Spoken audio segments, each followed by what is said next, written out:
industria gunean sartzen ari zara. Ez da edo nolako industria, orain bisitatu behar dugun hau ez da? Hau ez da, esan dezakegun fabrika edo leku normal bat. Hemen ditugu hainbat produktu berezi, hidrokarburoak bertan metatuta. Orduan, hemen ziurtasun neurria jarraitu behar dira. Eta, esan barrik ez dago, hemen erretzerik ez dagoela. Esan duzu, beste findegi batzutan, metxero eta guzti rekisatu dutzen. Sarreran errekisatu egiten dira, da esaten dira jendeari, hemen ez duzun duzu erre, ez duzun helako gauzarik behar, eta hemen gelditzen da, bai. Mugikorrik ere ez, kaskoa ere bai. Noski baietz. Erki ba, aurrera. Goazen ba.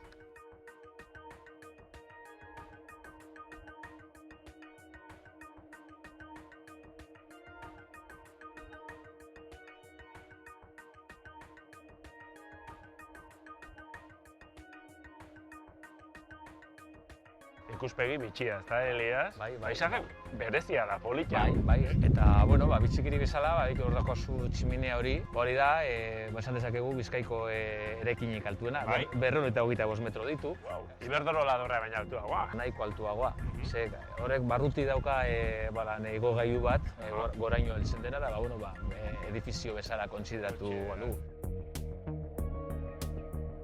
Petrolioa zuen lehen gaia, nondik etortzen da, hola? Hemen daukagu bertan itsasoa, eta hemen daukagu portua, da itsasontziz munduko edozein tokitatik ekartzen ditugu. Hori galdetu barezu, zergatik hemen? Zergatik findegia hemen jartzaren arrazoia? Preseski itsasoaren ondoan egotea, eta gainera edukitzea bertan oso sakonera handiko urak, eta horrela petrolio itsasontzi oso handia bertaraino etorri ahal izateko.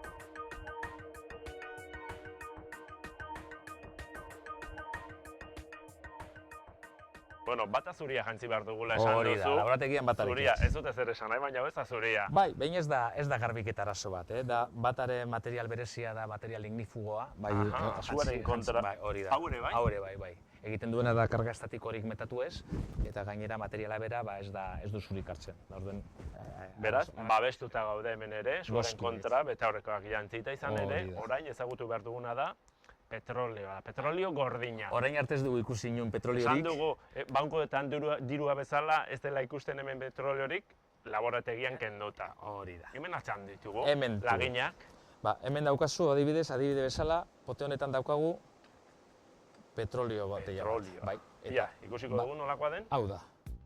Nondik ekartzen duzu, Ekartzen dugu adibidez Persiar Golfotik, edo Rusia aldetik ere nahiko ekartzen dugu, edo Mexikotik. Jatorri bakoitzak bere ezaugarriak ditu? Petrolioa segun nondik ekartzen dugu, badako berezitasun batzuk, hau da izan daiteke astunagoa edo ez, azufre gehiago edo gutxiago eduki dezake, eta produktu ezberdinen arteko etekinak ere izan daiteke pizkatxo bat ezberdinak kasu bakoitzean.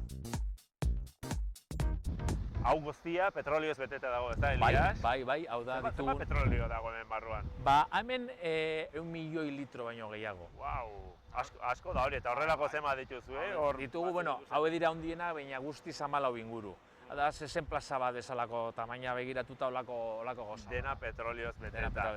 Hau da zuen lehen gaia, eta lehen esan dugun bezala... Odeitik doa, bai. Odeitik doa eta lehenengo geldiunea hortxe egiten duzu, dorre horretan. Distilazio dorrea. Zer gertatzen da hor?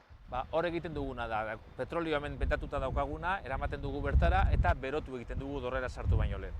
Eta petrolio beroa dorrera sartzen den momentuan, bere produktu barinenak vapore bihurtuz dorretik gore egotzen hasten dira, eta produktu astunenak hondarrean gelditzen dira. Eta dorrean zehar igoala produktua ostu egiten dira, eta orduen kondentsatzen dira bakoitza bere mailan. Hau da, altuerak ematen digu, heltzen diren altura, produktu ezberdina da pesu molekular ezberdina. Eta orduen, produktu barinenak burutik ateratzen dira vapore eran, eta gero kanpoan ostu egiten ditugu likido egiteko. Zein produktutaz hariko ginateke?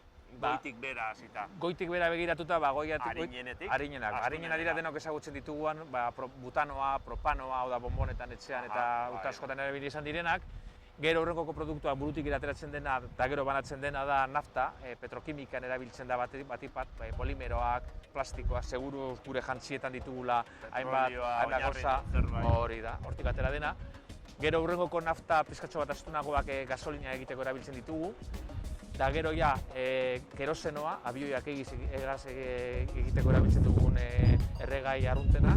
Eta gero ja, dorrearen erdigunean ateratzen ditugu gasoila, hau da, kotxeetan kombustible bezala erabiltzen duguna. Hau da, destilazio prozesutik ateratzen den produktik arinenetaikoa, da nafta. Pizkazu bat ilunagoa dena da gasoila. Potenetan daukaguna da gasolina apur bat, hau da, kotxeetan erabiltzen duguna, ezagutzen duguna.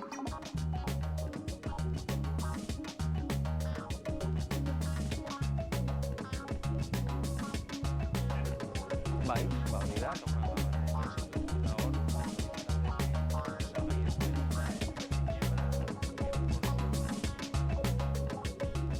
Hau ere distilazio dorre bada? Bai, honek ditu distilazio dorreak eta hainbat gauza gehiago, baina hemen egiten duguna da kokizazio prozesu bat. Kokizazioa, zer da hori? Imagina ezazu, errefindeka hasieran izan genuen errefindegian, 45 gutxi gorara fueloila izaten zen. Itsasontzietan edo termiketan edo bain dela 40 urte hainbat aplikazio zituena. Hori da.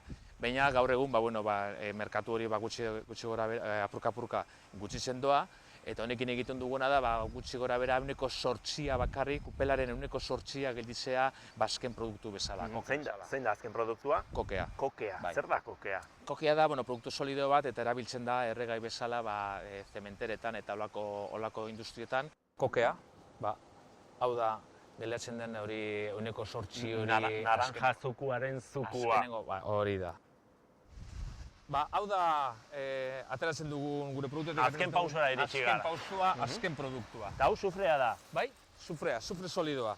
Inertea... Ez du inolako kalterik egiten, ez? Eskutan, lasai. Erabili daiteke, arazorik gabe. Eta hau, erabiltzen da batez ere fertilizante industrian eta olako aplikazioetan.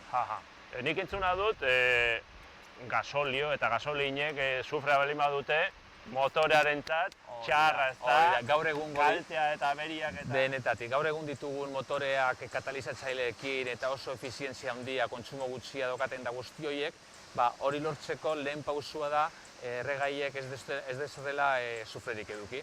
Orduan guk hemen errefindegian egiten duguna da, korronte guztitatik sufre hori guztia atera eta hemen produktu bezala. Erauzten duzue gasoliotik, gasolinatik eta... Hori da.